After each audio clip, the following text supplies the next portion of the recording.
Gotta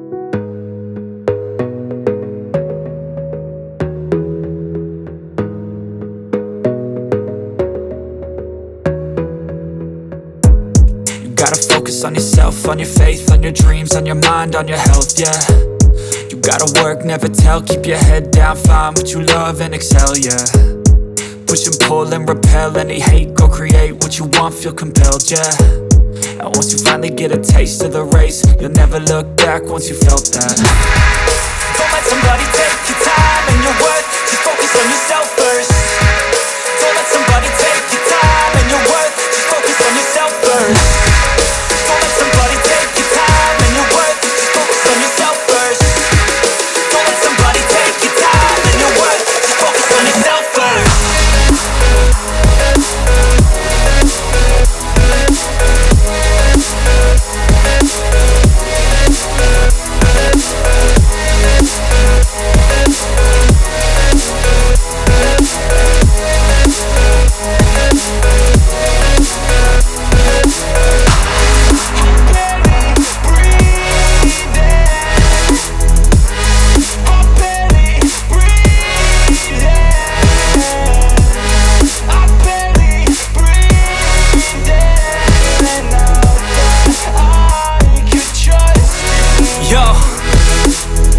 About others way before myself, yeah. I guess that's why I feel like I go through hell, damn. Wasting time on your dreams instead of mine, yeah. About to turn this franchise around on a dime, man. It's all about finding your right state of mind. It's all about turning the worst into fine. It's all about time and the work and the climb. From the thirst we will rise, I'm immersed in this life. Don't let somebody take your time and your worth, just focus on yourself first. Don't let somebody take your time and your worth, just focus on yourself first. Don't let somebody take your time and your worth, just focus on yourself first. Don't let somebody take your time and your worth, just focus on yourself first.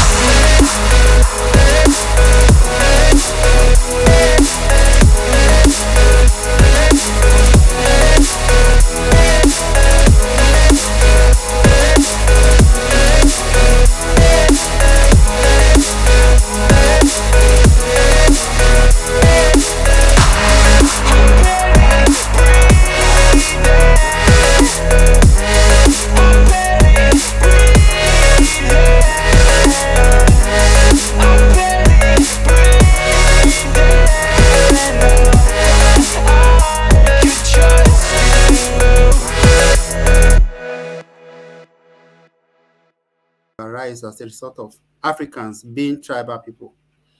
That's what we are going to be discussing today. And after that, we will also talk about, Tosin will give us an update regarding what is happening in the UAE.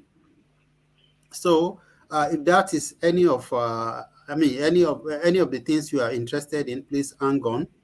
And we ask that you share. Please help us share it. We will be talking about all of these issues today. So I have guests in the house and I want them to introduce themselves before we dive into the discussion. So let me start with the lady in the house.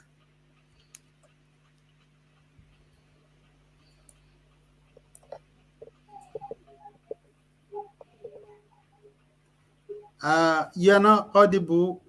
We can't hear you. We cannot hear you.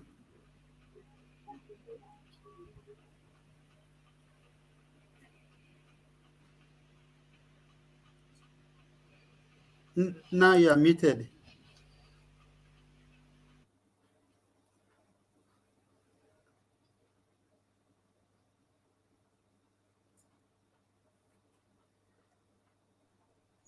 Okay. Okay. You're muted. Okay. Yes. Yes. Can you hear me now, sir? Yes. Okay. Good evening. My name is Yetunde Enendu. I'm speaking from Abuja, Nigeria. We're in the middle of Harmattan here. And happy Valentine's Day in advance. Yeah, Yetunde, you're welcome. Happy Valentine to you. I'm a baker, I can't forget. It's our work. We will talk about that business later.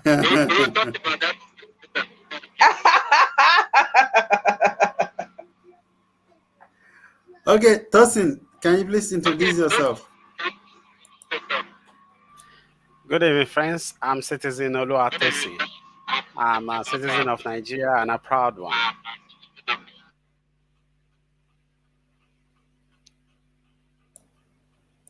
Okay, Tosin, thank you. I think yesterday there's some feedback coming from your set. There's a feedback coming in from there. Yeah. Yes, please do check it out. Maybe you log in twice. If you logged in twice, you probably need to close one of those links. Village Boy, I hope your audio is better now. Yeah, I hope so. I missed the initial part of it because I wasn't hearing nothing. I am the Village Boy. Okay, thank you very much. He is the Village Boy. We are sorry for the delay we are delayed by I think about 35 minutes.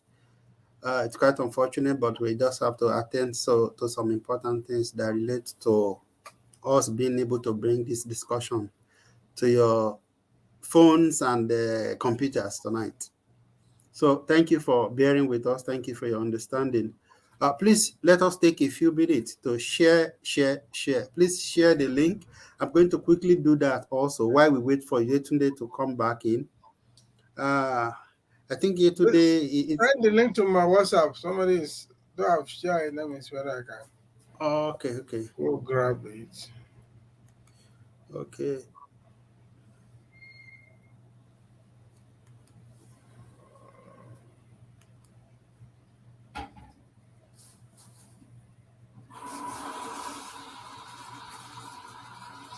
I can see Tosin. Today is what is happening today? This day or Agbada?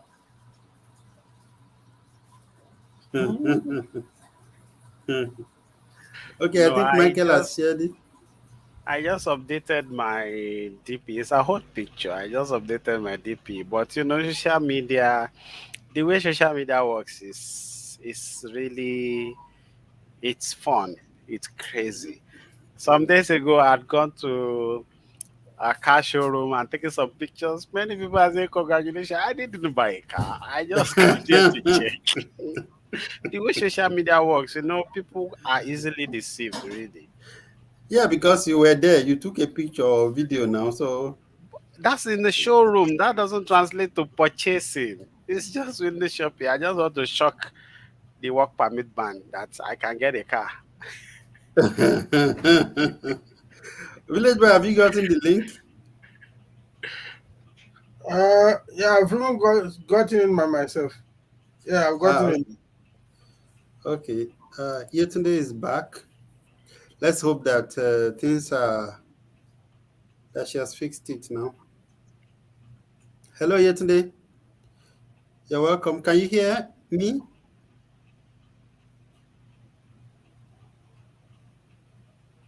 Hello.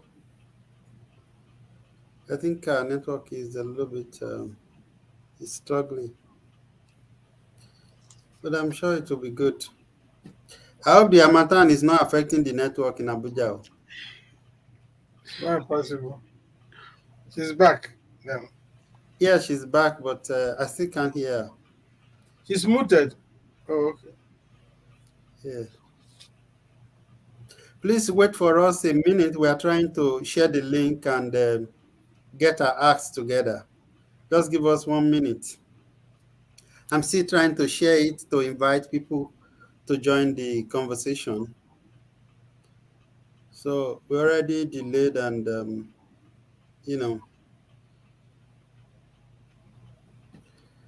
the audio is also... I hope Village Boy, you've gotten it right now. Yeah, my headphone is not working. I don't know why. Yes, I think the China boys want you to buy another one. It's working. It's only in this one that it's not working with. They're wasting their time. Because even my also stopped working after I don't know how many months I've used it, but then it has stopped working. Yeah. Anyway, I finished sharing now, so I think we'll be waiting for Yetunde to join us because we need the voice and representation of the female gender in the discussion tonight. So I'm going to be hoping. Tosin, abi na you dey play for phone then? I was going to share. Okay. Okay. So I think we'll go to the discussion here. So in my intro earlier, I talked about the fact that all Africans are tribal people, except maybe in South Africa and a few other countries where we've had some white people, maybe by the reason of colonization or by the reason of travel or naturalization, who have become Africans, who are not. And if you see them, you would not really call them Africans, but then by the reason of their skin color, but they are Africans, like those in South Africa. So those ones meant say they are not tribal people, but any other people, any other Africans apart from these people, they are tribal people. So what I want us to do tonight is to examine our relationships as tribal people. Looking at history, looking at the impact of colonization, looking at the impact of different cultures, looking at the impact of our friendship, marriages, all kinds of relationships. These are the things we are going to be examining, and we'll look at the role played by individual family members, uh, onlookers, or your neighbors. We look at the influence and implications of religion in either complicating or making our interrelationship be better as Africans. These are some of the things we are going to be looking at tonight. Yeti, you are back. I'm back. I'm sorry. I don't know what's going on in Abuja today. It's Valentine blues. Sorry. Technical issues left and right. Sorry about it. No worries. Those your customers. I think we fixed. Okay, those your customers. May they give us another 50 minutes to 1 hour. Move them. We've told them to go and sit down later. They know. They know. Abio, thank you very much. You're welcome. So, Village Boy, being the historian among us,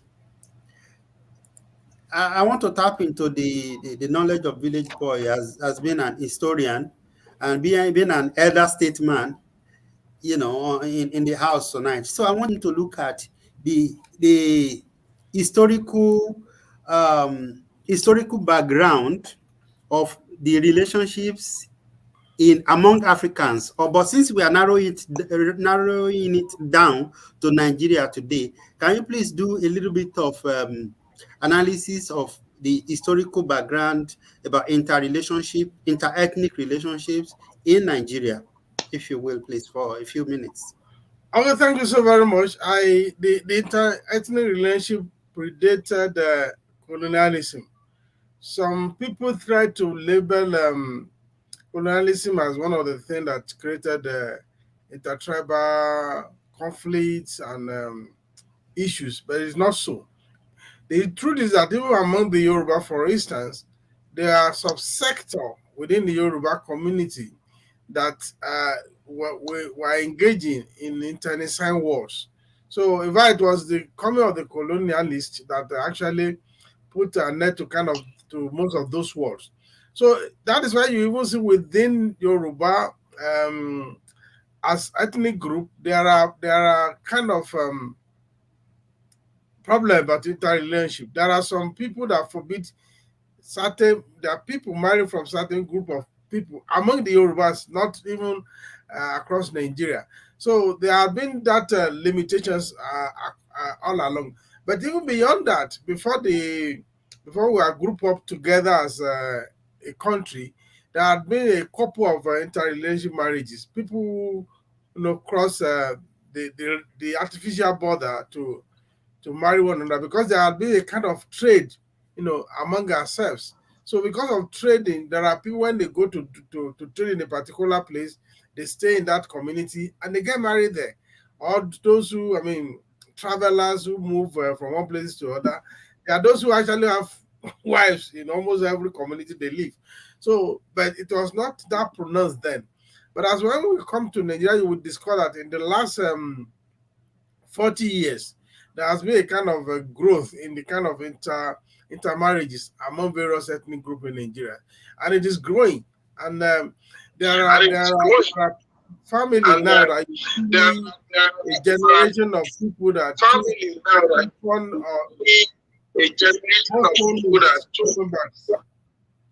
okay, you will see a generation of people who are of intermarriages among various ethnic groups. So it is growing, and especially with Lagos, with the cosmopolitan nature of Lagos, you see people marrying from any group now. So it is developing faster than it was before. It was more like an exception, where you see somebody going outside this enclave to go and marry from another tribe or other ethnic group. But it is growing better now, and it's there's more fusion now than we had before. But like I said, inter-ethnic marriages relationship preceded colonialism, but it was not that pronounced then, because there are people who are traders who are moving from one place to the other, and because of the nature of their movement, they kind of intermarry. Let me pause there. Okay, thank you, sir. Now, from what you've just said, it's like the colonialists were not, they were not a barrier, so to say. If I could take that from what you said, they were not a barrier to interrelationship. Perhaps they even influenced it. Yeah, they were not barriers at all, because, like I said, the Yoruba that we have today wouldn't have probably come together as one if not. That's one of the good things that the colonialists came, because they had to make them sign agreement to cease war after the Kiriji War. So the Kiriji War was like, you have when you know of Ekiti Parako then fighting the Oyos. The Ekiti Parako actually was made up of Ekiti and the Jesha, and it was one of the most brutal war that the Yoruba fought.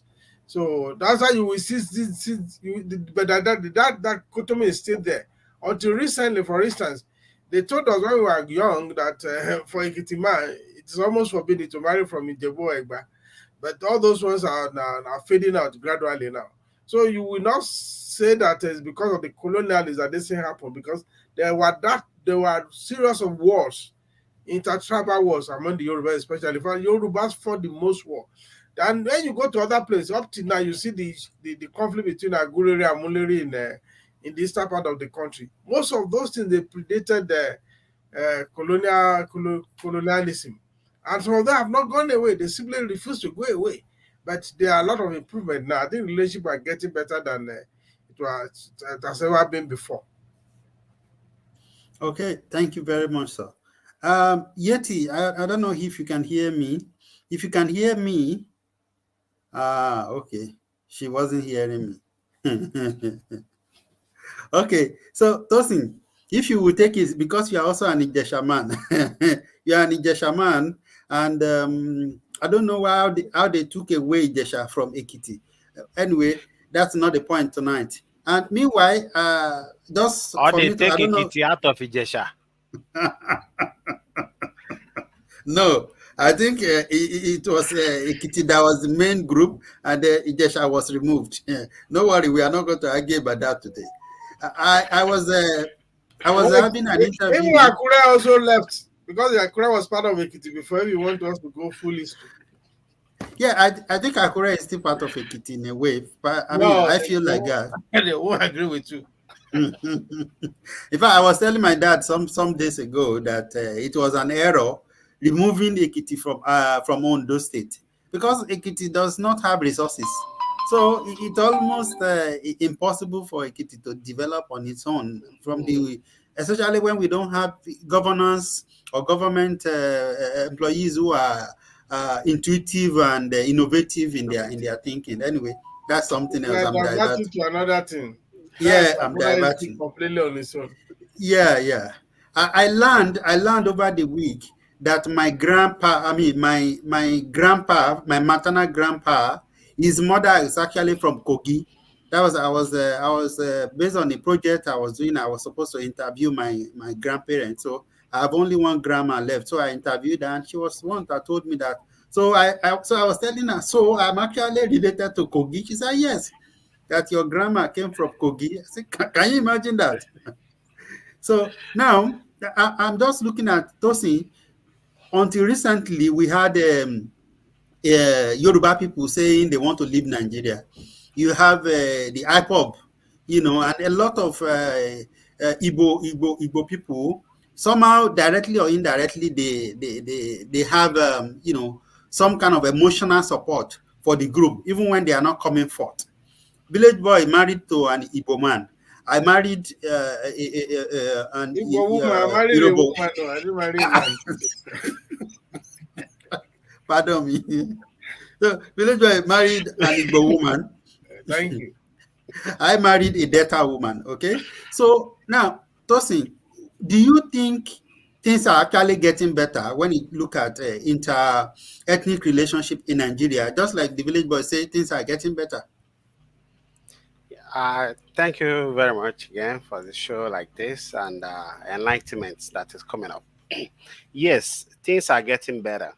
We are beginning to break the boundaries, and especially for education and traveling that is happening now among our people. People now see every other Nigerians as themselves, though we cannot deny the fact that the boundaries are still there. But can you hear me? Yeah. Okay. We cannot deny that the boundaries are still there, but compared to how it used to be in years back, we are we have moved forward from where we used to be, though we are not where we should be. But the changes is there. Like you have rightly said, you have married to a Delta woman, and Doctor Bolu is married to an Igbo woman. So we are beginning to break this boundary. Some time ago, also some Ijesha man were not married to Oyo. So stuffs like that. But as we speak now, we are beginning to break the boundaries. People are beginning to see themselves as one, even if, when we come from different parts of the country. NYSC, I think, is helping also because people now leave their region to go to other region to stay there. People now know that the more you travel, the more you know that the people you have been hearing negative report about them are actually nice people. Sometimes when you don't meet people, when you don't belong to a group of people, you cannot tell what is really happening among them. So as we are moving around the country, and we are mingling among ourselves. And now that is in the days of social media, the whole world is just in our palm now. So people are meeting themselves also online. This is helping to break in the barrier that used to be there before now. Okay, Tosin, thank you very much. Now, you mentioned the issue of the NYSC, but Yeti, are you back? Yes, I'm back. Okay. I'm back. You're welcome back. What's going on? It's very it is interesting. well. Thank you. Yeah. So the village you, sir. Uncle Tosi, how are you doing? We continue to come back. We don't care what the network is doing. We keep coming. Okay, sir. Good. Okay, so I'm going to give you the next question. The next question is, when you look at the cultural differences in Nigeria, currently, do you think the cultural differences have been a blessing or a curse?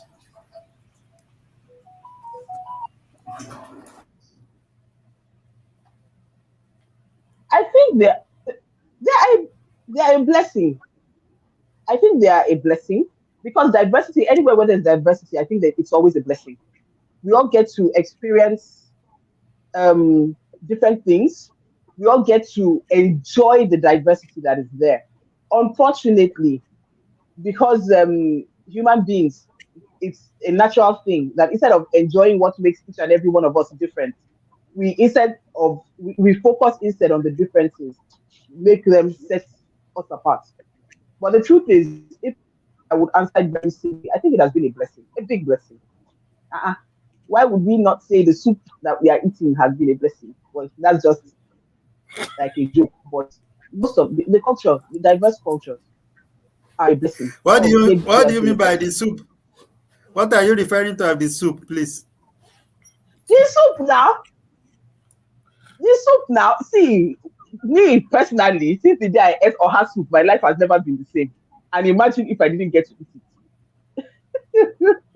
There are some people that since they ate the last people, they couldn't believe it. That people are enjoying all these kind of things and we didn't know. Wow.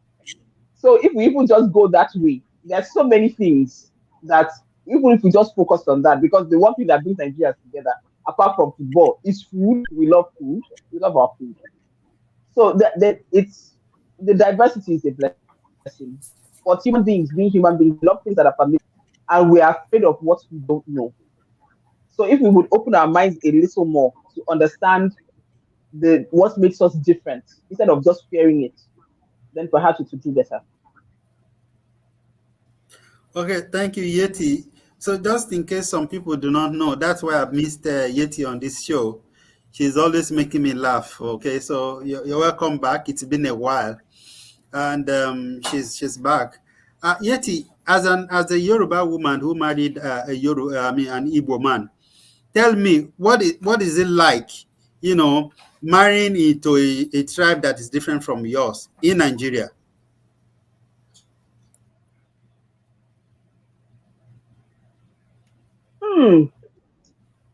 It was very interesting because I will tell you from my end, my mom had said, Magbo. So it was very interesting that I went and I felt Igbo man. When I first brought him, she said, of course you would do that. She wasn't very surprised because it was like I was the one that would go and do what it was. But when she met him, she understood why, and she actually really loved him because he's Yoruba even better than I did.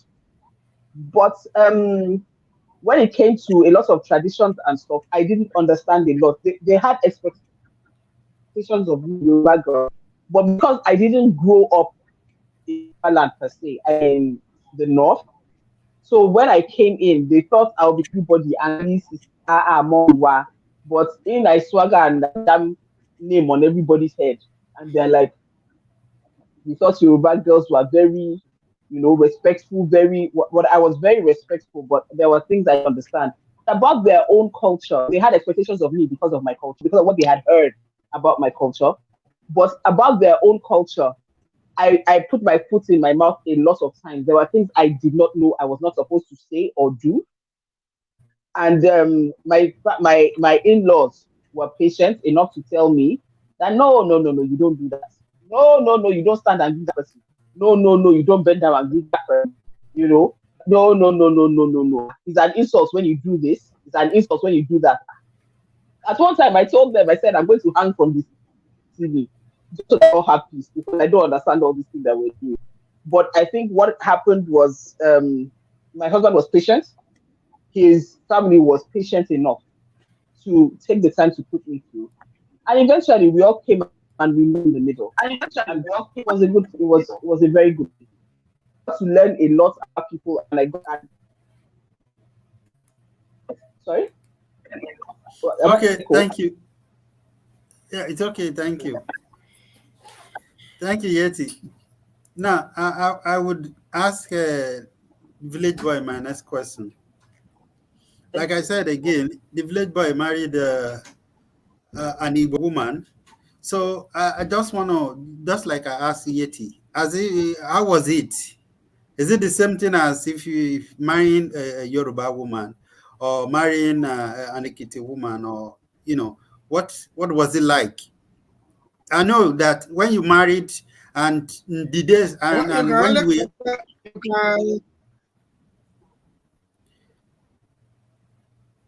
go ahead. Okay, I was going to say maybe there are differences between that time when you married and today. Do you think things have changed? How was it for you? Was it easy? Was it difficult? Well, of course, like I said earlier in my introduction, that a lot of things are improving than it was before. It's only that between me and today we share a lot of things in common. I also live in the north and speak as she does. She married an Igbo, I married an Igbo. So, and her mother is also from Ekiti, which you may know. So we have a lot of things in common. See, for me, you ask me to do a contrast with somebody who married a Yoruba woman or who married an Ekiti woman. How would I know that? I had only one wife. So I didn't marry an Ekiti woman. So I wouldn't know what it is.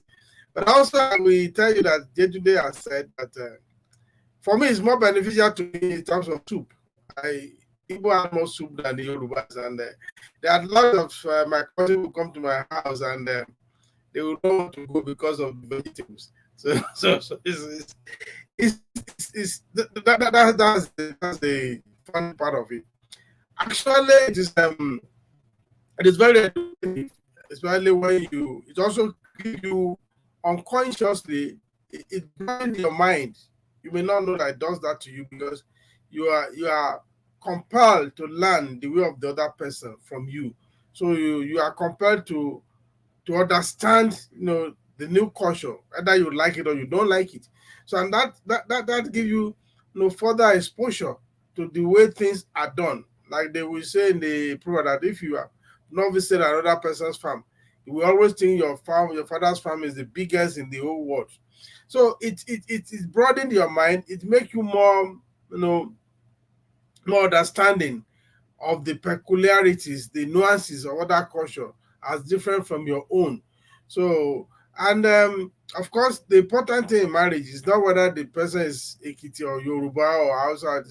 If the friendship is there, then you get to the point of vulnerability. Like I keep on saying, the essence of love is to be vulnerable. If you are not vulnerable, you are not in love. If anybody says it's in love and is very cautious and then the person is pretending, the person is not in love. So it's that vulnerability actually that enable you to understand, to understand the other persons very well, because you know people more in their vulnerable state than we all package ourselves. When we are doing packaging, we are not real. But when you are in real love and you become vulnerable, the person understands you, you understand the person. So it broadens your worldview. It will broaden your outlook about other people. And you begin to see the positive aspects of the culture. Of course, you will always do the compare and contrast. Oh, this is how we do it in our own place. This is how you do it in your own place. Even something as simple as the way we cook rice differently. The Yorubas, of course, everything now is oil based. That's what they call us often, man. And of course, the house is okay. This guy, are you not going to drink water? So I mean, it's all those things. You begin to see them play out, and you joke about it, and you make fun of yourself about it. But the most important is that you learn, and you keep on learning. And of course, you enjoy the benefits, the differences. Like if your mind is open, I mean, there's no Igbo cuisine that I've not enjoyed. So to me, it's like I'm getting double doses. And my wife also good enough learned to cook the Yoruba soup too. But they have more soup than us. I mean, we must admit that. So in our home now, we have a balanced culture of a bit of Yoruba, a bit of Igbo here, and everybody is happy. It is very beneficial, but it is also tasking. Let me not just say the positive aspect. It is tasking because you are forced, you are compelled to learn. You must learn. If you must live together in harmony, you must learn the way of the other person. The other person must learn your own way. You must know the peculiarities. You must know what what is acceptable, what is not acceptable. Then you will also kind of devise your own middle ground on every issue. So yes, I think it is getting better. Like I said earlier, on Lagos especially, you see children raised in Lagos who are of Igbo extraction. They speak better Yoruba than maybe somebody like Tosi who come from Ijija who is speaking pidgin Yoruba sometimes. so, so you see them speak deep Yoruba, even make proverbs and all that. So because of that, you see a lot of things. There are most of them who have not related to, they've only related to Yoruba all their life. So it becomes their natural choice, in terms of marriage. Of course, they understand the culture already. So I'm not trying to have Tosine. You are a good citizen of Nigeria, yeah. Yeah, that is that. So it's good. It's tasking. It takes a while to understand. There will be frictions, because you are grown. This is how you do things in your own community, in your own tribe, and you are married, and something different is coming. There will be initial resistance. You don't want to accept it. Then it will lead to kind of understanding. It's okay. It's better I learn this thing. I mean, there is no escape route, so it is better for me to learn. So you are compelled to learn, and the more you learn, when you begin to learn, then you begin to enjoy it. Then you begin to say, okay, oh, this one is even better than the one I'm doing. Oh no, then the other person was okay. This one, I think you people are better than this and that. I mean that few days ago we were discussing about barrier, and and we are comparing. For the Igbos, if you are there at 20, they will come and drink. They don't care. And he said, no, but I won't do that. This is a core for. I mean, we can't be making merriment. So all those things, you begin to rub minds together. You begin to see the good, and you pick the good, and you also begin to see the bad, the ugly aspect. No, this is not good enough. I mean, we do this one better. We do this one better. But the learning, which I'm still learning. Learning is aspect of it. For me, it's very exciting to learn about others. It's very exciting and tasking too. Thank you. All right, thank you, sir. It's interesting, really, really interesting. But Yeti, I'll come back to you. I'm going to ask Tosin this question, and I would love for Yeti to also attempt the same question. You see, in Nigeria, we are multilinguistic. So we have many, many different languages. Many people in the recent people trying to separate from Nigeria. And that's why this question is particularly coming to Tosin. Tosin, Niyi, my friend who is in Canada, they've been saying that one of the reasons they were supporting Oodua Republic at that time was because we don't speak the same language. All the developed countries speak one major language, but in Nigeria, it is believed that we have over 250 documented, multiple languages. I'm sure it is different like that because in Ekiti, every village has its own different language. There are places I go to in Ekiti that I will not understand what they are saying at all. Yet they call us Ekiti people. Okay, so the question is that stand of that time, do you still stand by it now? Do you think our multilinguistic, the fact that we speak different languages, do you see it as a blessing or a curse? And I want Yeti to attend it after Tosin. Okay. That we that we speak many language is not a curse, it's a blessing. And to me, that is not the reason the Yoruba nation, or I should call it like the village boy we like it, Yoruba nation said they want to go. We just one of the reason is that if people cannot stay together and progress together, if people cannot stay together and progress together, then it is better they go in their individual way. Sharing different language, sometimes it might look like a barrier, but at the same time, there is always beauty in diversity. Some people from other country, when they hear that Nigeria we have more than 250 language, they are amazed. on many occasions here, people, other nationality, Asians especially, they will tell me when I'm speaking to another Nigerian and we are speaking English or we are speaking broken, then they will tell you, you people are from the same country, right? I will tell them, yes, we are from the same country. They will say, why are you speaking English to yourself? They will tell them, we don't understand our.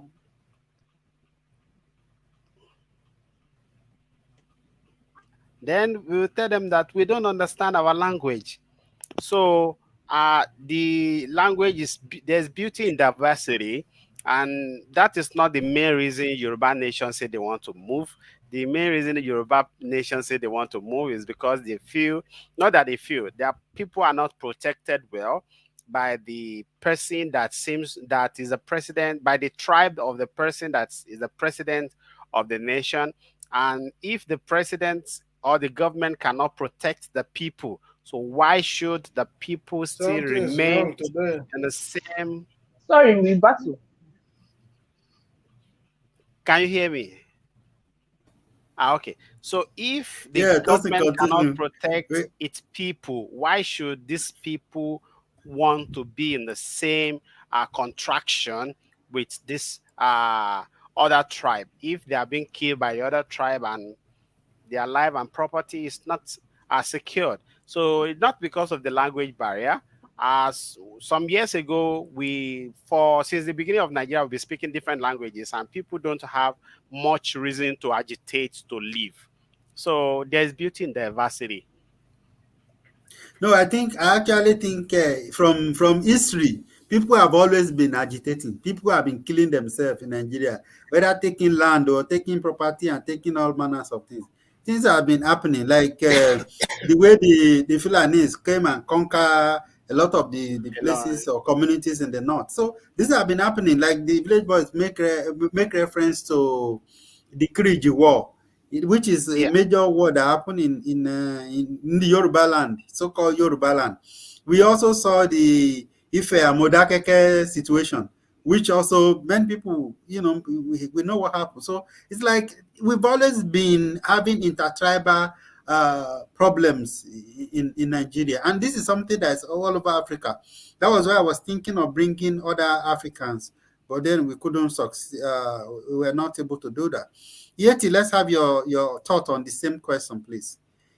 I believe that people who started NYSC believe that this was supposed to be a blessing, but I don't even think we've gotten to a situation where people are even agitating for them to scrap NYSC now. Anyway, Yeti, let's have your view. As you said, we've always had um, people tend to focus more on what makes us different than what makes us similar, and we tend to be afraid of what we don't understand. So I remember the Network things I today used to be told. is It's acting up. crazy. Can you hear me, sir? Yes, Yeti, Can anybody hear me? continue. Yes, continue, Okay. continue. Okay, sir. So I think we are afraid of what we don't understand. So because I remember the reasons I was given for not marrying outside of my tribe. My mom, left to her, she would rather just even sit down and marry from the next house because we understand each other. It's easier for her. But by the time I was told in other tribes, you hear, there's a way they do so and so. Of course, we even used to hear that time that there was one tribe that they knew wife sharing. If you marry them, when the friend comes to visit, they will use you as entertainment and all kinds of things. We hear all kinds of funny things. We don't even try to check the veracity of the stories and check whether it's actually something real. I think a lot of the things that we hear, a lot of things that cause those kind of fracas is just fear. Because there's no need for you to be afraid of your person. Of course, you people are different. But I think once you respect each other's differences, there's no issue. A lot of the time we want our own way, our way of doing things is the best. It isn't always. A lot of my friends, a lot of people that I know that I have known for a while, are Yoruba, Igbo, all over the place, all over the place. And I found that even in our differences, as different as we are, once we respect each other's differences, whatever religion or tribe we have been, it's I mean, we move together. Nobody would even know. A lot of people, when they see me, they think I'm Igbo or I'm from somewhere in the east anyway, you know. So because whatever they are doing, everybody should just get to do what they want to do. There's no need. There's really no need. There's no need for the fracas. It's just, I think, personally, I think a lot of what we think is not just fear, but the need to dominate. We feel our own religion is better. We feel what we're doing is better. So we want to sit down on top of the other person. The other person will do what we do, whatever. Because otherwise, there's no need for all these clashes. I don't know. Sorry, maybe I'm sounding a bit simplistic, but I just think if you respect the next person, there's no need. Their difference doesn't have to be a reason. Okay, thank you, Yeti. I love the fact that we are able to hear from a woman, especially on that topic. Those things is smiling. Okay, so I hope Village Boy is still there. I think Village Boy, your network is one that's Uncle Dustin, why are you smiling? I'm reading the private chat on Village Boy say our network is not good, but we feel his network is not good. Yes, now it's the one that is going on and coming back. Village Boy, are you there? I'm suspecting that Village Boy has updated something on his system that is actually affecting the system. That's what I suspect must have happened. Because he can't hear us now. I think it's muted and the picture is still. Yes, he's like frozen. Yeah. Anyway, I was going to ask him about the stereotypes, but then let me reserve that question for him. I want to ask you, Tosin, do you think different religions in Nigeria, do you think it may have contributed to peace or disunity in a way? Let me give you a background. I remember when I first came to Lagos in the early 2000s, where you go to some places in Mushin, Oshodi,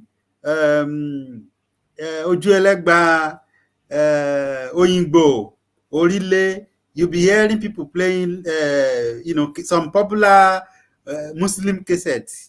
You know those ones now where people buy. They will call Christian Kriyo. Okay, so all those people Kriyo, you are doing this thing with them, you are doing that.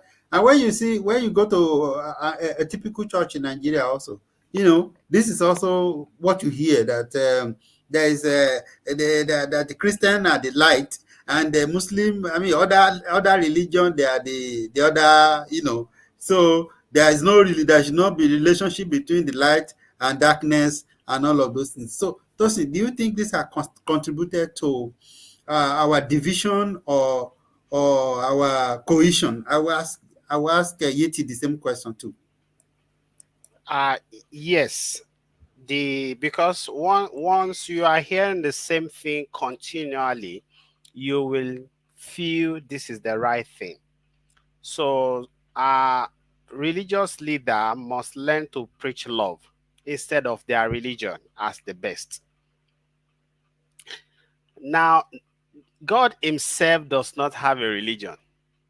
I know of those tapes you are talking about and how some people can be so nasty. I know of some Muslim friends that will not shake hand with you. And I know of some Christian friends too that will have nothing to do with the Muslims. And that is why I said in my opening that once you keep hearing something continually, you will think that is the truth. I thank God for the generation I belong to. My generation seems to be the generation that belongs to the darkness and the light. Because in my generation, I've seen religious leaders telling their members not to watch the TV, and people come back home and start busting their TV box, start throwing their TV box, some people smashing it.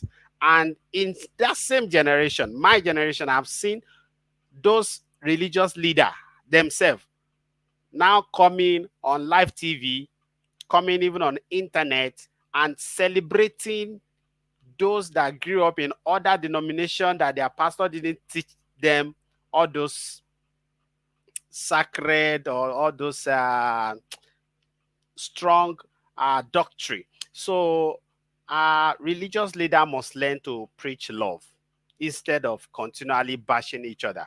God does not even have a religion. Until some people get to heaven, they will be amazed how God is surprised seeing them fighting for him. Okay, Yeti. There's a person on my page who is a very lovely person, but he doesn't know. He thinks being a Christian is coming out and saying that you shouldn't be afraid to say that most are going to hell and they are the darkness and their religion of whatever, because that's what Christianity is. And at one point, I actually told him, I think it was during the whole COVID pandemic, that there was a certain mosque, or it was a church that opened up and allowed Muslims to come in there to pray. And it was lauded as a beautiful thing. I thought it was a really beautiful thing. And he was so upset by it. And he was saying that, why are Christians bowing to what? And I said, what are they bowing to? People are in trouble. There's something going on. And they open their doors to the other religion. Now, when I hear views like that, they promote, without knowing, they promote divisiveness and think that divisiveness is equal to religious fervor. While it really isn't. You know, when there was war, but when there was not, there really wasn't. You know, God is, as Tosi said, God is not really, God preaches love everyone, you know, reach out a hand to everyone, be at peace with everyone as much as you can. You don't have to go around and be doing both, but because you're a Muslim, don't shake my hand, don't look at me, don't do this one, your religion, you are going to hell fire. In fact, in case you don't like it, but you are going to hell fire. That's it, and stuff like that. It's antagonistic. It's unnecessarily antagonistic, I think. Practice your religion. Let people watch you practice your religion, and let it be the greatest evangelism as can be. The way you live your life, let it be the greatest evangelism, instead of threatening fire and brimstone and all of that. And even if they don't convert to your whatever, to your religion, there's nothing wrong with getting along with people of, you know, of different religions. Again, I say it might sound very naive, but I think it's a good thing to be open enough to realize that your lifestyle is not the only one that is real and sanctioned. Once you understand that, then I think there'll be a whole lot less war. Thank you, Yeti. Welcome back, the village boy. Village boy, you're welcome. I think you are better on the laptop. Today, on the phone. Thank you very much. You are the one that is suffering. You are suffering Nigeria's problem. I am almost sure he has updated something on his laptop that is messing it up. I will fix it. I will fix it down. He's suffering MTN. You are suffering MTN. MTN and Airtel problems. I feel Nigeria happening to him in Canada. I feel maybe they said something from I'm Nigeria. telling you. Now, village people. We sent it to you. Oh, wow. Oh, good. Anyway, you're welcome, sir. So the question that I asked them was that, do you think that religion in Nigeria has contributed to the both division and cohesion? And I made an example of when I newly came to Lagos in the early 2000s, where you see cassette that is playing on the loudspeaker on the street, calling Christians Creole, and they're saying that there should be no relationship and stuff like that. And you go to churches also, you see that pastors are saying that there should be no relationship between the light and darkness and all of those things. Now, this is not just in Nigeria. I've seen in India, in fact. In India, You will go to a street, a whole street from beginning to the end. It's only Hindu people that are living in that place. Just opposite of it, all Muslim. Okay, this is what I've seen practically in India. So now, when you look at it in Nigeria, how do you think religion has influenced both positive and negative? When we talk about the issue of religion, it could be complicated. It can also be very simple. I think the bottom line is like people, especially politicians, they look for things that divide us more than the thing that unite us. Because one of the things because you want to capture a particular group of people, and what they hear, they hold dear to their heart. You use that to talk to them. Yes, there are some preachings of dichotomy, but if you look at Yoruba land generally, it is ironically that in most families you see a mixture of everything. Yeah, people still go about and they preach against one another, and during festivals they share their food and everything. So sometimes there is a contradiction. You see this preaching of hatred. Then you also see that, okay, you see that it's food that is uniting the people or not. So there are those who are strong in either religion, those who understand the concept of God, who understand the concept of neighborliness. I don't think they are so much bogged down by the parochial preaching sometimes. So a lot of things tend to divide us. But sometimes when we get closer, those who are broad-minded, they see beyond those divisions. Religion plays an important role, a very huge role in Nigeria in our relationship. But sometimes, I think the younger generation, if you see, especially if you see on social media, you will discover that most of those lines becoming blurry these days. There are people who don't even care about all those things any longer. You see people asking for salamins, on social media and tagging their Muslim friend who have not given them. Then you see a lot of other Christians also, Muslim who are asking, don't tell me story about Christmas chicken. If you don't give me Christmas chicken, I will wait for you. So I think among the younger generation, I think they've devised means of living beyond those barriers. They do exist, and like other barriers that existed that are still existing in Nigeria. And that is what I call those things. They are not problems by themselves. I call them dilemmas. So something that you have to manage. And I think the younger generation, you give it to them, they seem to be managing that better than older generations. Older generations, there are a lot of us who are fixated in our mind. So if we are, even when you talk about Christianity, for instance, there are people of my generation who will tell you that Saleh, Kerubu, those who are not Christian, they don't want to even accept they are Christian. So when you see all those ones, and you can say anything you want to say, that is, but most Pentecostal, even some of them who grew up in those families, will tell you that those who are not practicing Christian, they are fake, and you can't convince them otherwise. So I think again, boils down to the individuals, the level of your knowledge, your exposure, and the extent of your interactions with others. All this count for individuals. So there are individuals that are conscious of those things and they adjust relate to it. And when we were in college, there are people who I have a friend who's a Muslim. He told me that they warned him that why is he making friends with me? And the others like that, you see, we are classmates, we read together some time, and they challenge you, why will you do that with a Christian? So all those things have always been there, but irrespective of those things, we still live above them. There are even those polygamous who marry all religions, kind of. So there are people who don't care, there are those who care. But I think what I've observed in the demographics of the younger generations, like they don't get bogged down by those divisions. That's my observation, though. Okay, thank you, sir. I've been for a while. I've been thinking and planning about a show which I think might be a lot of people might see it as controversial, and maybe some people might not even want to associate themselves with it.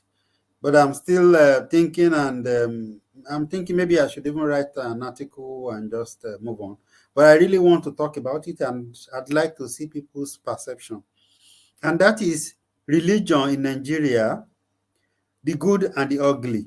Or maybe I say Christianity in Nigeria, the good and the ugly. So I don't know, but it's something that I really want to do. I look forward to it. But then let me ask one more question that I want to ask. And since I think the three of you have lived in the north before, so I want you to look at north versus south, the perception about each other before and now. I know that Village Boy lived in the north, maybe in the 80s or in the early 90s. I'm not sure. Tosin perhaps lived relatively not too long ago, and Yeti is still. A lot of people will even call Abuja North now, so you don't even know what to say. So I believe that you are still. So, and I think this might also be for some people might want to tread carefully, but then speak as much as you're comfortable. If you're not comfortable, it's okay if you're not. So, the north versus south, how is the perception? How do we perceive ourselves in those areas, both in the here in the south and over there in the north? How has that helped our relationship, our staying together, the current position and situation in Nigeria? Let's start with Tosin and no, let's start with Yeti. I think we have in the way we perceive ourselves, we have we have stereotyped each other.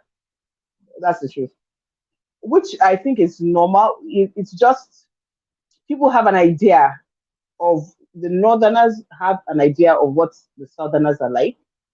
The Southerners have an idea of what the Northerners are like, and it is not always very flattering. In fact, most of the time, it really isn't. You know, I think they think the Northerners want to hold on to power. They are grasping when it comes to power. I think they don't want to. They want the easy money. They don't want to hustle and work hard. But I think that also bounces back even into the Yoruba people. They feel Yoruba people are cowards, and they think Mr. Bolutife, you look much younger on the phone than on the other camera. So I think things like that. The truth is, I don't think it's very flattering. I don't think the ideas of each other is very flattering. But I think that holds true for all areas of the country because, of course, while we're supposed to be one country, we're very divisive anyway.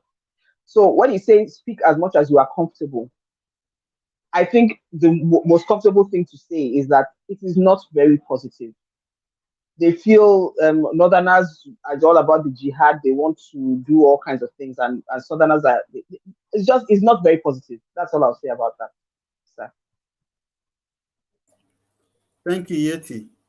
Tosin, from your experience, do you see Igbo men marrying Northerners or vice versa? Or do you see perhaps if it might be possible for Yoruba men or women marrying some Hausa because of when religion is involved?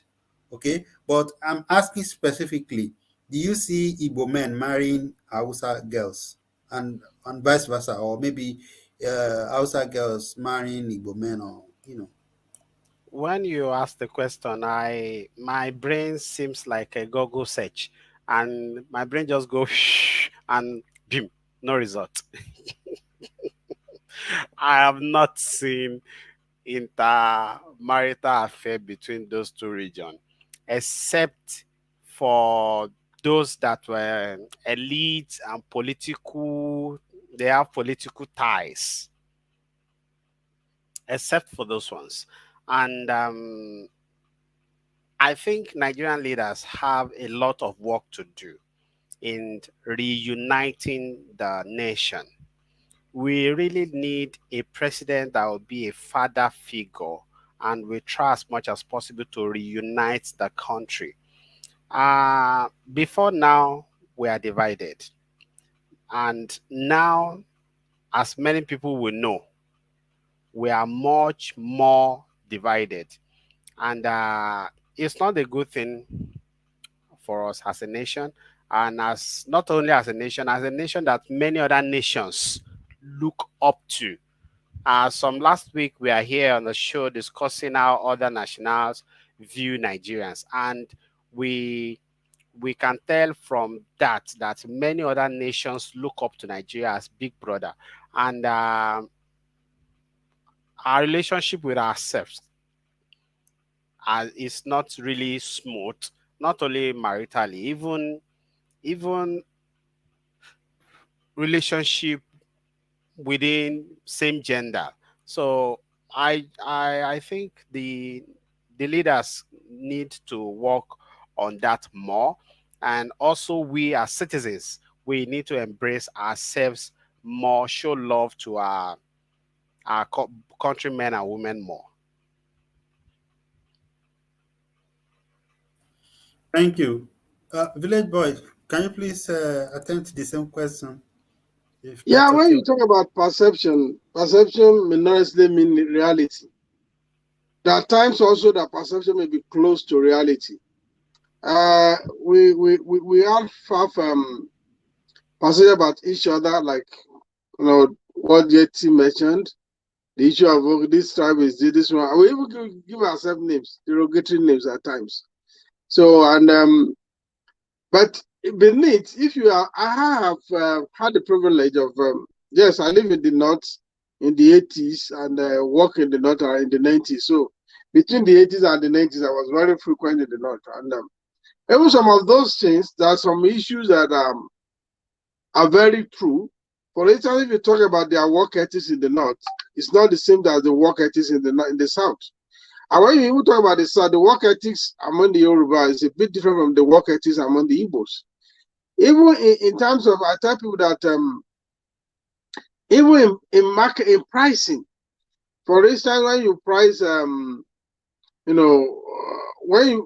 I go to the market now, for instance, in Lagos, I ask myself, okay, am I dealing with Igbo or Yoruba or Hausa man? And my understanding of them determine the kind of how I price their market. So for Igbo man, no matter the price, ridiculous price you are calling, he will never be angry with you. He will keep pushing you up until he gets to the point that he feel comfortable. And I tell you that if you get to a point and you price and you agree and the man does not call you back, then the guy cannot sell below that point. That is the Igbo for you. And of course, for the Yoruba person, especially the women, when you get to a point, it will begin to rain curses on you. So, so you begin to abuse it and call your papa, your man names.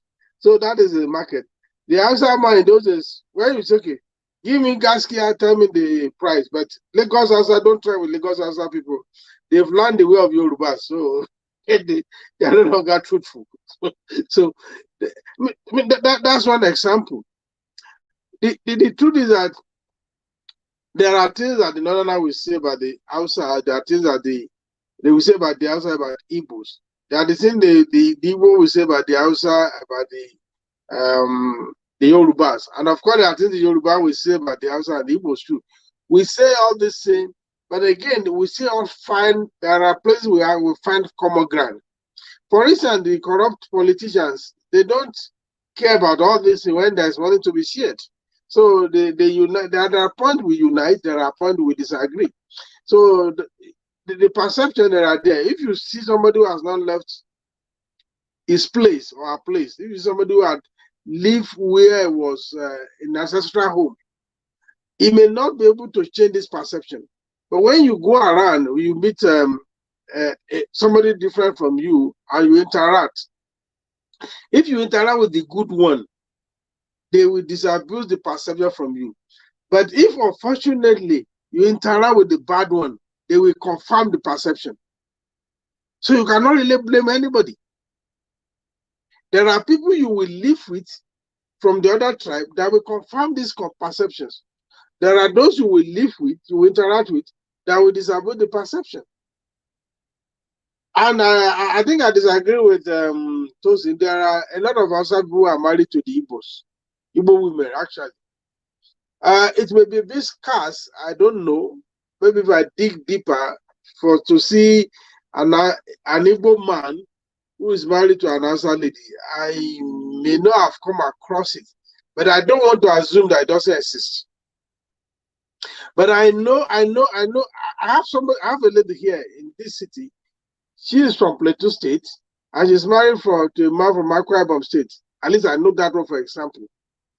So that assertion, again, remember also that when we talk about North-South Nigeria, we're not only talking about the outside the Yoruba and the Igbos. There are 200 tribes we are talking about. So with that example, the guy from Akwa Ibom is a Southerner. The lady from Plateau State is a Northerner by the broad definition. So yeah, the assertion of this guy has been defeated by that. So it may not be as prevalent as the other way around. There are a lot of the example of Yetunde and I now is like we exchange. So me, I pulled from this and they pulled my sister also from me. So they exchange us. They exchange myself. So and there are a lot of people like that. There are not. There are a lot of the tribe of Yetunde and I now. It is growing, especially around Lagos and everywhere. But the other side, they exist. They may not be as rampant as the other type. So my take is that most of the perceptions are actually true. The way the Yoruba does its thing. For instance, there is this derogatory statement they say the Mekashi Akwano. I won't get to understand that. I won't interpret it. And this is true of some Yorubas. It is. Please don't interpret it. Don't interpret it on me. So there are those perceptions that are actually true. There are some that are not true. And there are those people you will live with, you will interact with the other tribe, that will confirm the wrong perception. And that those you will interact with, they say, oh, what I heard about this, about your people, they're actually very wrong. So in the game, there are individuals involved. It's not so much about leaders now. The leaders we talk about, especially political leaders, they put aside these differences, this dichotomy, to pursue a common goal. It is all the followers that are not wise as them. Thank you. All right, sir. Thank you very much. I was going to say that many people in Plateau probably don't even see themselves as Hausa of Fulani. Just as you have people in southern Kaduna who don't consider themselves as Hausa of Fulani. So you are talking about northerner and southerner. So when you talk of north and south, they are in the north.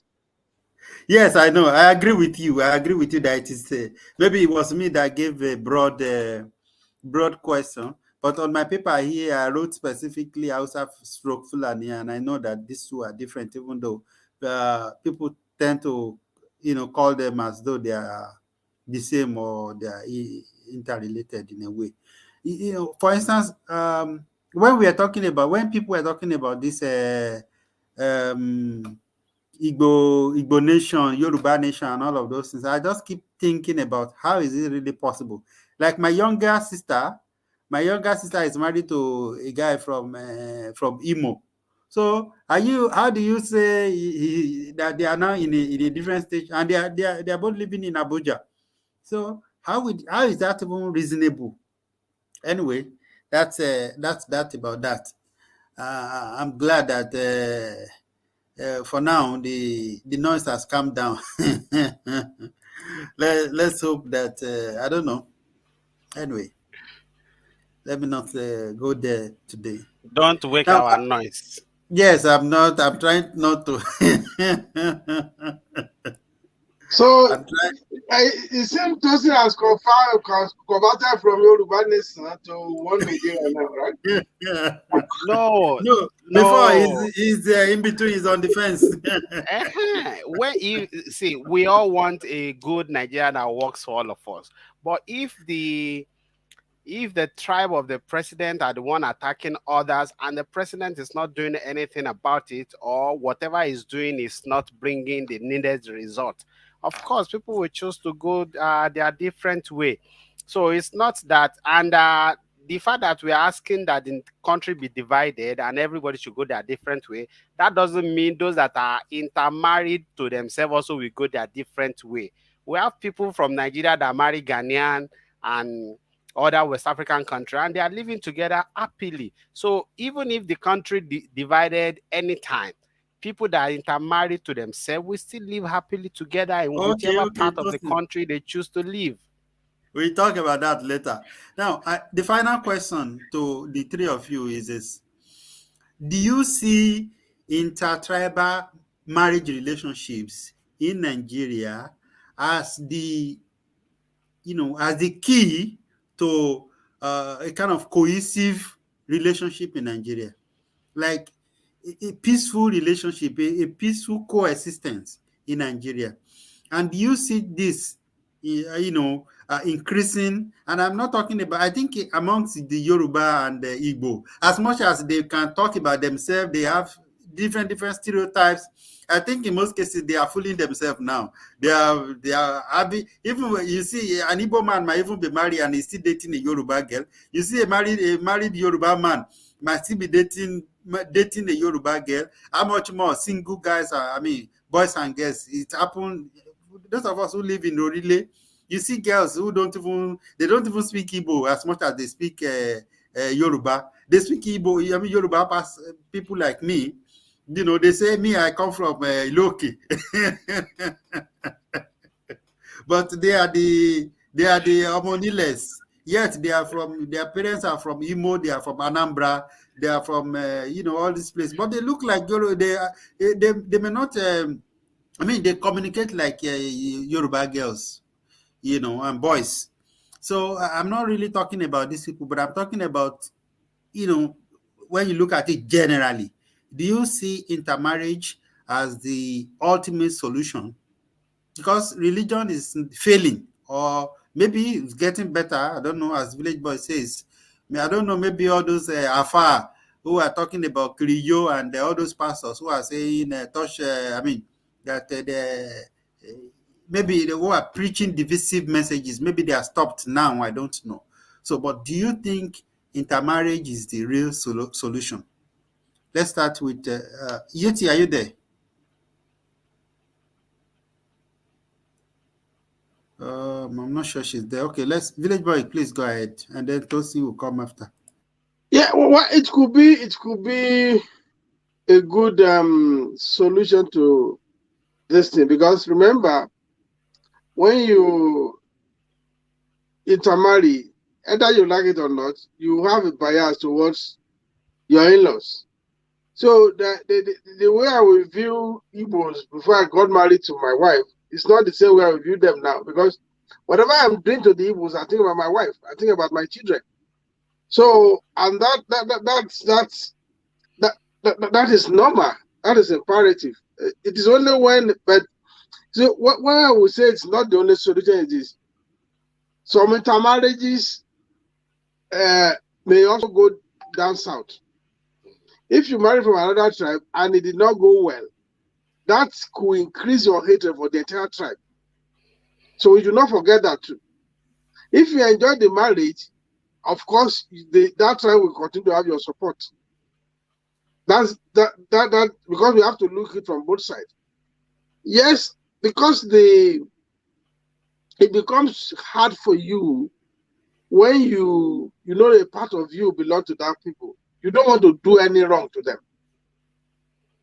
So it could cement that. But most importantly, we have to have a kind of a truthful education. Education that emphasizes the good aspect about the other. That tells about that preach synergy. That even religion that preaches tolerance of others, respect for humanity. If we place humanity above everything that we do, we will live in harmony.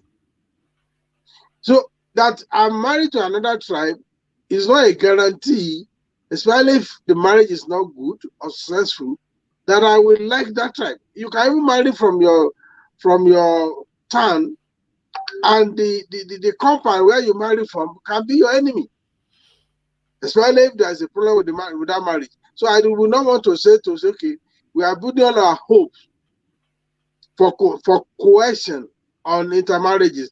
Good intermarriages will contribute immensely to the cohesion, but it's not the only solution to cohesion. Good education, preaching of tolerance, and open-mindedness. We want to see people, and placing humanity above everything, every other consideration, is one of the surest way to achieve cohesion. Because cohesion may even be lacking in the family. The family born of the same parents, they may not be in agreement. We have seen this happen.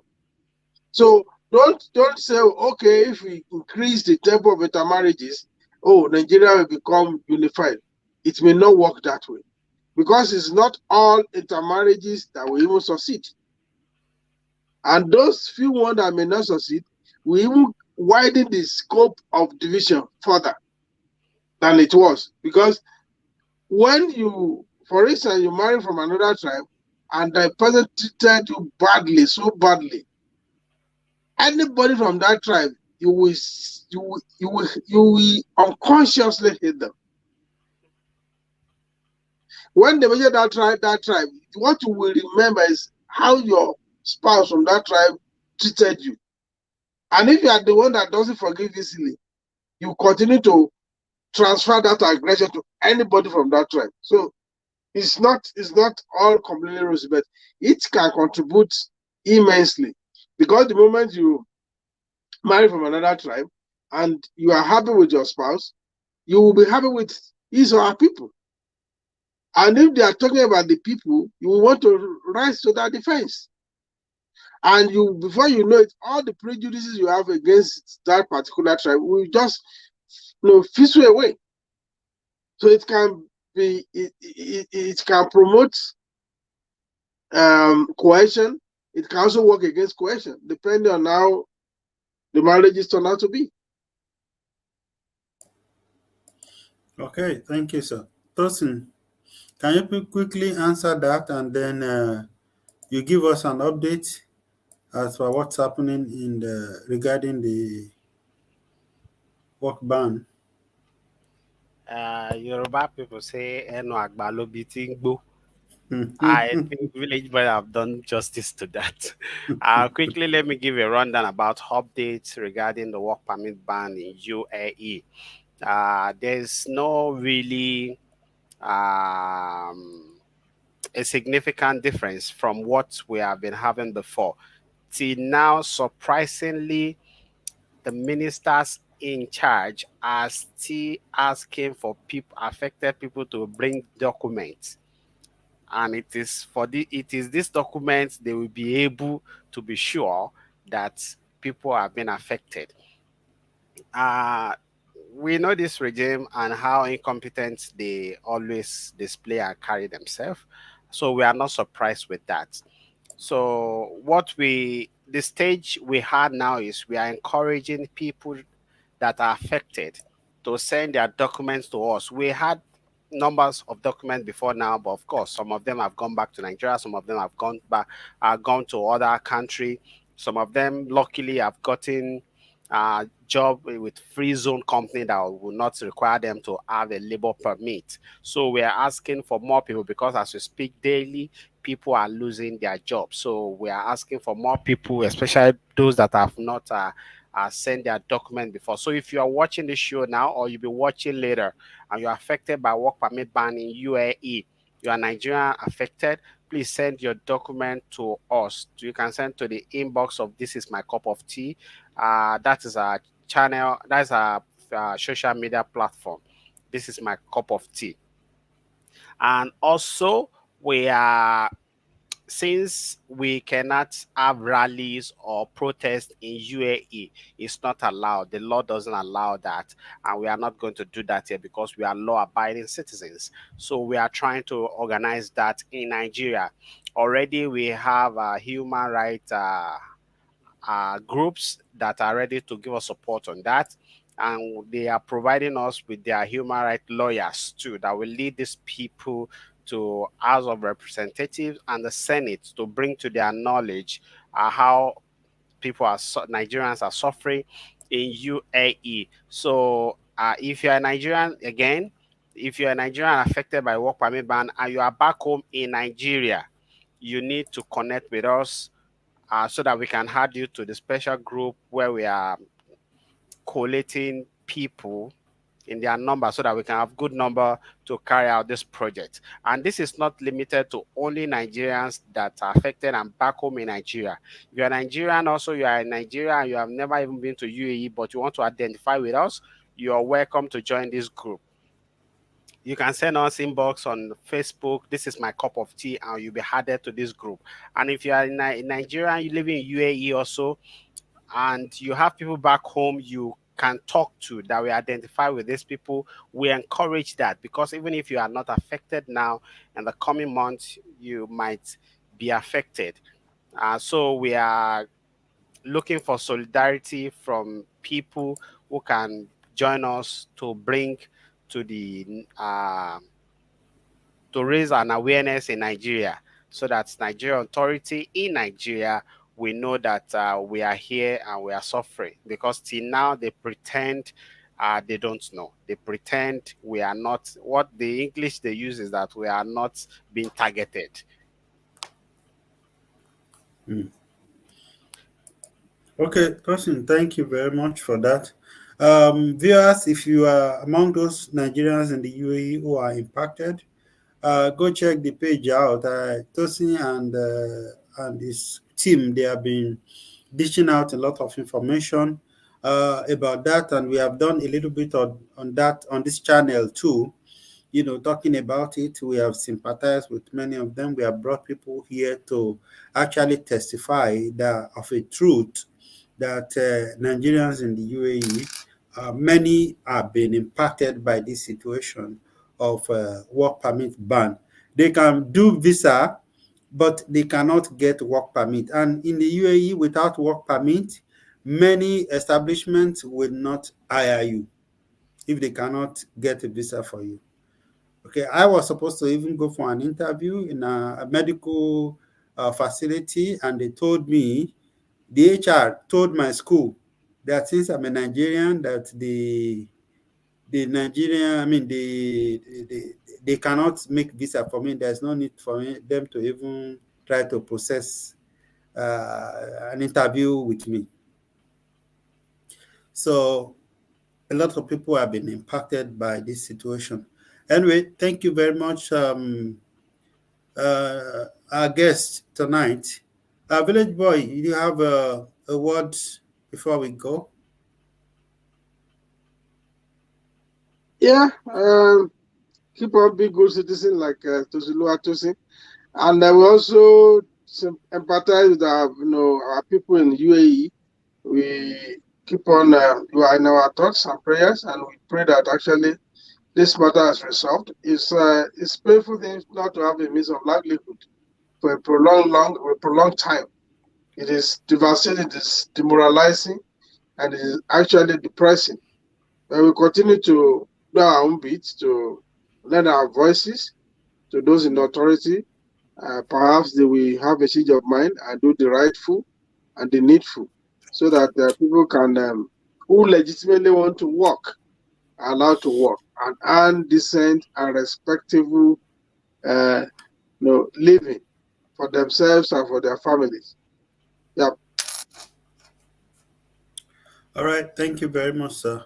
Tosin, you have any other thing to say before we go? Thank you, friends, for watching and for always coming to watch us every week, for the support and love. We love you all. I'm Citizen Oluwatosin. All right. He is Citizen Oluwatosin. Thank you, Tosin, for sharing with us as per what is happening in the UAE. Village boy, I must say that you probably should be using your mobile phone for this henceforth. It's much more better than your laptop, I think. You are Admitted. muted. Sorry, I will give that a wonderful consideration moving forward. All right, viewers, thank you very much for joining us. My name remains Faduma Biodun Paul, and it's Opinion Sharer. So if you are watching us, please, if you have not shared, please try to share it. We appreciate when you share it. We appreciate when you like. We appreciate it when you comment. It encourages us to come here every weekend to come and do our bit. This is how we contribute to the development of our nation. And as individuals, we are improving ourselves also. So if you'd like to have your opinions aired on this platform, please do reach out to us. It's Opinion Sharers. All opinions are tolerated. As long as you are not hating people, you are not hating other people, you are allowed to voice out your opinion on Opinion Sharers. Thank you very much. We'll be here next weekend again with another topic. I hope that you watch this, and I hope that it's been a blessing. I believe there should have been one or two things to hold on to from it. Thank you very, very much. We will be signing off now.